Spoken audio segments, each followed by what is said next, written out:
For this tech tip video, we're going to discuss paint protection film installation solutions.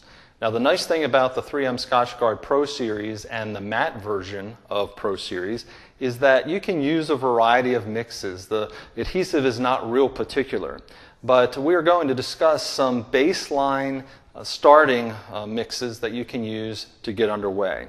So for your slip solution, we're going to use 32 ounces of water. This can be warm or cold, and we're going to put Johnson's baby shampoo in it as the recommended slip solution. We're going to measure with a syringe and use about 2 milliliters of shampoo in the water to get started. This can be adjusted if you have higher heat and humidity. You can increase the soap, but it's good to measure so you know exactly what's in there. Our tack solution is going to be alcohol. So we're going to use 70% isopropyl alcohol. We will put 8 ounces of that in our spray bottle and 24 ounces of water for the tack solution.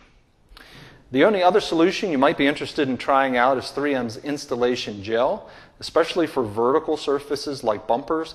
It'll buy you longer installation times so you don't have to keep re-wetting quite as often.